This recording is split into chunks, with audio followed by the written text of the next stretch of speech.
কেউ কিছু করতে পারছে না আপনার জন্য। আপনি পরিপূর্ণ ইয়াকিনের সাথে, দৃঢ় বিশ্বাসের সাথে এই 4টা আমল নিয়মিত করবেন।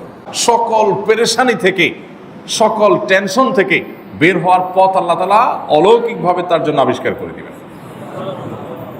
এবং আমি আমার জীবনে যেটা বলেছিলাম, বিস্তারিত বলতে চাই না, এরকম পরিস্থিতি আসছে যে চোখের সামনে কোনো আপাতত রক্ষার কোনো পথ আর খোলা নেই, এমন ভয়াবহ বিপদ, এমনভাবে আল্লাহ তাআলা সাহায্য করেছেন যে এটা কল্পনা করলেও মনে হয় যে স্বপ্নের মতো। কিভাবে এখন এই লোক এই জায়গায় আসলো আমার সাহায্যের জন্য, এই লোক তো এটা আমি এই জায়গায় আসার কথা না, ঠিক উনি এসে হাজির হয়ে গেলেন এবং উপকারটা, আমার সমাধানটা হয়ে গেল সমস্যা।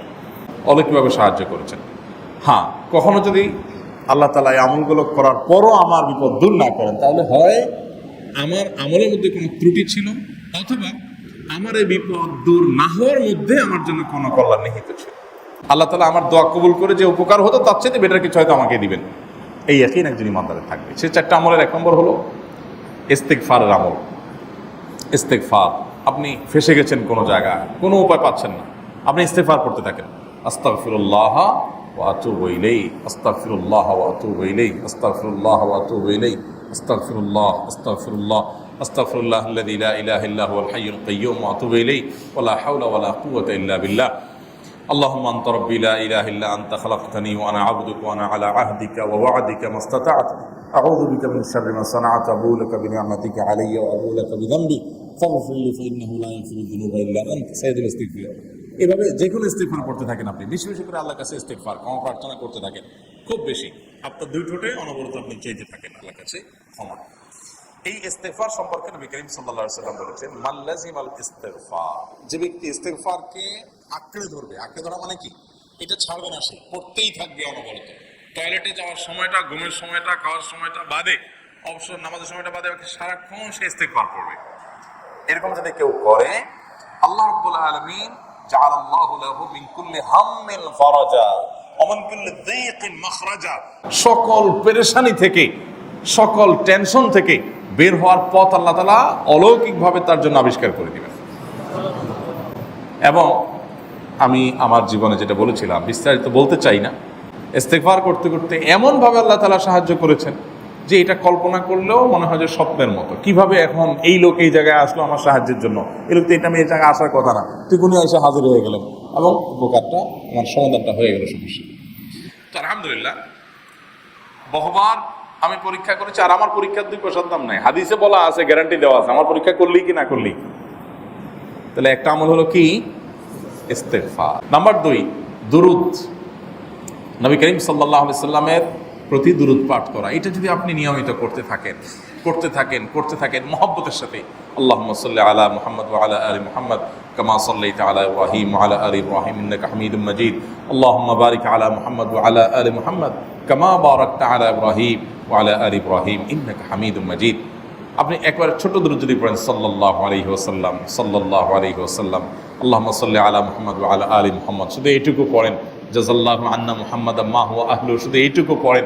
আপনি এভাবে যেই কোনো দুরুদ নবী করিম সাল্লাল্লাহু আলাইহি ওয়াসাল্লামের প্রতি যদি পড়েন এবং পড়তে থাকেন অনবরত, ইস্তিগফারের পাশাপাশি দুরুদের ক্ষেত্রে নবী করিম সাল্লাল্লাহু আলাইহি ওয়াসাল্লাম বলেছেন যে এইটা তোমার জন্য যথেষ্ট হয়ে যাবে। তুমি যদি আল্লাহর কাছে আর কোনো দোয়া করতে না পারো, শুধু দুরুদটা পড়ো, তোমার সব পেয়ে যাবে, কিচ্ছু লাগবে না। এক সাহাবী বলছেন, রাসূলুল্লাহ, আমার দোয়ার মধ্যে দুরুদ কত পার্সেন্ট রাখবো? আমি তো আমার অনেক কিছু আল্লাহর কাছে চাইবো, দুরুদ মানে তো নবীজির জন্য দোয়া, মানে আমার জন্য তো আমি দোয়া করবো, আপনার জন্য দোয়া কত পার্সেন্ট করবো? 1/3, 1/4, তারপরে হাফ, এবার বিভিন্ন পার্সেন্টেজ বলছিলেন তিনি। নবী করিম সাল্লাল্লাহু আলাইহি ওয়াসাল্লাম বলেছেন যে হ্যাঁ, এর বেশি করতে পারলে আরো ভালো, আরো ভালো। ভদ্রলোক এর বেশি, ওই সাহাবী রাদিয়াল্লাহু তাআলা আনহু, তিনি এর বেশি বাড়াতে একটা পর্যায়ে বলছেন যে আমি সব দোয়া আপনার জন্য করি। নবী করিম সাল্লাল্লাহু আলাইহি ওয়াসাল্লাম বলেছেন, তাহলে তোমার আর কোনো দোয়াই করতে হবে না, এর মধ্যে সব দোয়া চলে আসবে। কারণ আপনি যদি বলেন আল্লাহ আপনার নবীর প্রতি আপনি রহমত নাজিল করেন, আপনার নবীর প্রতি আপনি শান্তি নাজিল করেন, আপনি যেটা দোয়া করেন, তো আল্লাহকে আল্লাহর নবীর প্রতি আপনি রহমত নাজিল করতে বললে আল্লাহ তাআলা আপনার প্রতি রহমত নাজিল করবেন কি করবেন না? আপনি কাউকে খুশি করতে চান, কার কাছ থেকে কিছু আদায় করতে চান, তার ছেলেটারে যদি হাদিয়া তোহফা দেন, আদর যত্ন করেন, তো বাই ডিফল্ট অটোমেটিকলি ওই লোকের সিম্পেথি আপনার দিকে আসবে কি আসবে না? চোখ বন্ধ করে আসবে। তো আল্লাহর নবীর জন্য যখন আপনি দোয়া করবেন তখন আল্লাহ তাআলা আপনার মধ্যে রহমত নাযিল করবেনই, এটা নবী সাল্লাল্লাহু আলাইহি ওয়াসাল্লামের ওয়াদা। যেই কোনো পেরেশানি, তিনি আরো বলেছেন যদি কেউ দুরূদের আমল করে নিয়মিত, আল্লাহ রাব্বুল আলামিন তার সকল পেরেশানির জন্য যথেষ্ট করে দিবেন এই আমলটাকে। এই দুরূদের আমলটা আমি দেখেছি সুবহানাল্লাহ গুলির মতো কাজ করে। ওই যে বললাম, কখনো যদি আল্লাহ তাআলা আপনার দোয়া কবুল না করেন, তাহলে হয় আমার ত্রুটি আছে, আর না হলে আমার জন্য আল্লাহ তাআলা এর চেয়ে বেটার কিছু রেখেছেন, আমি সেই ইয়াকিন রাখবো ইনশাআল্লাহ বিইذنিল্লাহ। আর এই দোয়াতে সমাধান হবেই হবে, সে বিশ্বাস থাকতে হবে। নবী করিম সাল্লাল্লাহু আলাইহি ওয়াসাল্লাম বলেছেন, হাদিসে কুদসিতে আল্লাহ বলেছেন, আনা ইনদা যান্নি আবদি বি, বান্দা আমার প্রতি যেমন ধারণা করে আমি তেমন আচরণ করি। আপনি যদি চিন্তা করেন, করে দেখি হয় কি না, দেখি ট্রাই করি, তাহলে ওই আল্লাহ তাআলা বলবেন ঠিক আছে দেখতে থাক। আপনি যদি ইয়াকিন করেন যে না, নবী করিম সাল্লাল্লাহু আলাইহি ওয়াসাল্লাম যে বলেছেন অতএব সেটা হবেই, আর আল্লাহ রাব্বুল আলামিনের কাছে আমি ওইভাবেই চাবো যে আল্লাহ দিবেনই, আমি নিয়েই ছাড়বো, ইনশাআল্লাহ গুলি মিস হতে পারে, আপনার দোয়া মিস হবে না। ওই ইয়াকিন, ওই ঈমান আমার মধ্যে আনতে হবে, চেষ্টা করবো তো ইনশাআল্লাহ। তাহলে দুইটা আমল হলো, ইস্তেগফার আর দুরূদ। 3 নম্বর আরেকটা আমল হলো দোয়া ইউনুস। দোয়া ইউনুস, লা ইলাহা ইল্লা আন্ত সুবহানাক ইন্নী কুনতু মিনাজ জালিমিন। বেশি বেশি পড়তে থাকবেন, যখন বিপদে পড়বেন ইস্তেগফার আর দুরূদ পড়বেন সবচেয়ে বেশি, আর মাঝে মধ্যে দোয়া ইউনুস, লা ইলাহা ইল্লা আন্ত সুবহানাক ইন্নী কুনতু মিনাজ জালিমিন। আল্লাহ সুবহানাহু ওয়া তাআলা কোরআনে কারীমে এই দোয়ার পরে বলেছেন, ওয়া কাযালিকা নুনজিল মুমিনিন।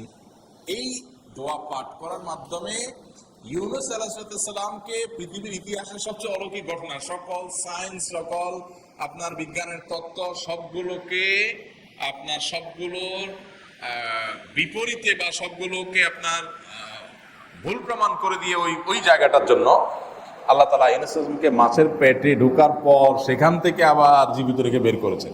অক্সিজেন অভাবে সেখানে এমনি মারা যাওয়ার কথা, আরো নানা কারণে মারা যাওয়ার কথা, তাই না? কিন্তু আল্লাহ তাআলা তাকে রক্ষা করেছেন, কারণ উনি এই বিপদে পড়ার পর থেকে এইটা পড়তেছিলেন, লা ইলাহা ইল্লা আনতা সুবহানাকা ইন্নী কুনতু মিনাজ জালিমিন। তো আল্লাহ তাআলা কোরআনে বলেছেন এটা ইউনূস, তার নবী ইউনূস আলাইহিস সালামকে আল্লাহ তাআলা এর মাধ্যমে রক্ষা করেছেন, সেটা তার জন্য খাস না, এটা তার জন্য স্পেশাল না, বরং আল্লাহ বলেছেন ওয়া কাযালিকা নুনজিল মুমিনিন, এটা দিয়ে আমি তাকে রক্ষা করেছি, একইভাবে ঈমানদারদেরকেও এইটার মাধ্যমে রক্ষা করব। এটা বড় অস্ত্র পেয়ে গেলাম, দোয়া বেশি বেশি করব ইনশাআল্লাহ। 4 নম্বর আমল হলো ইয়া যাল জালালি ওয়াল ইকরাম। এটা বিশেষ করে পাঠ করবেন। নবী করিম সাল্লাল্লাহু আলাইহি ওয়াসাল্লাম বলেছেন, আলিযু বিয়া যাল জালালি ওয়াল ইকরাম। ইয়া যাল জালালি ওয়াল ইকরাম, এইটাকে তোমরা আঁকড়ে ধরবে। ইয়া যাল জালালি ওয়াল ইকরামের মানে কি? এটা আল্লাহকে ডাকা, আর কিছু না। এবং হাদিসে বর্ণিত দোয়া, এটা মাসনুন দোয়া। ইয়া যাল জালালি ওয়াল ইকরাম মানে হে মহা ক্ষমতার অধিকারী, প্রতাপশালী এবং সম্মানের মালিক। এটা বলার মানে হলো আল্লাহর কাছে নিবেদন করা, যেহেতু আপনার প্রতাপ আছে, আপনার জালাল আছে, আপনার বড়ত্ব আছে, হে বড়ত্বের অধিকারী এবং হে সম্মানের অধিকারী, আপনার যেহেতু আল্লাহ তাআলা এটা, আপনার যদি এটা আছে, অতএব হে আল্লাহ আপনি আমাকে এটা দান করুন, আপনার সেখান থেকে আমার প্রতি রহম করুন, আপনার সেখান থেকে আমাকে, আপনার বড়ত্ব থেকে আমাকে আপনি হেফাজত করুন, আপনার একরাম থেকে আমাকে আপনি, তা দিয়ে আপনি আমাকে রহম করুন। তো সেই দোয়া আল্লাহ তাআলার কাছে নিবেদন করতে পারি, ইয়া যাল জালালি ওয়াল ইকরাম। এর পাশাপাশি তাহাজ্জুদের নামাজ এবং যে কোনো নফল নামাজ, কারণ নবী সাল্লাল্লাহু আলাইহি ওয়াসাল্লাম ইজা হাযাবাহু আমরুন সাল্লা, নবীজি সাল্লাল্লাহু আলাইহি ওয়াসাল্লামের কোনো পেরেশানি শুরু হলে আগে ওযু করে 2 রাকাত নামাজ পড়তেন, ওযু করে 2 রাকাত নামাজ পড়তেন। আমাদের যখন পেটে ব্যথা শুরু হয়, আগে কার কথা মনে পড়ে? ডাক্তারের কথা মনে পড়ে। যখন গায়ে জ্বর আসে, সবার আগে মনে পড়ে কিসের কথা? নাপা, নাপা, ঠিক না? জ্বর আসছে গায়ে, সবার আগে আমরা কি চিন্তা করি? নাপা। নাপা আপনি চিন্তা করেন, খান, নিষেধ না তো, ওষুধ গ্রহণ করা সুন্নত। নবী সাল্লাল্লাহু আলাইহি ওয়াসাল্লাম নির্দেশ করেছেন ওষুধ সেবন করতে, আপনি করেন, ভালো কথা। কিন্তু ইমানদার সব কিছুর আগে, ব্যথা আসছে তাহলে ব্যথার জন্য একটা ওষুধ দোয়া শিখেছেন, দোয়াটা আগে করবে, পাশাপাশি ওইটা করবে, এলো ইমানদারের কাজ। আমরা আজকাল ইমান থেকে অনেক দূরে সরে গেছি। আল্লাহ আমাদের সেই ইয়াকিন দান করুন। তাহাজ্জুদের সময় দোয়া, অনেক বেশি দোয়া করবো। তাহলে 4টা আমল ইনশাআল্লাহ আপনাকে এই ভয়াবহ বিপদ থেকে উদ্ধার করার জন্য সাহায্য করবে ইনশাআল্লাহ।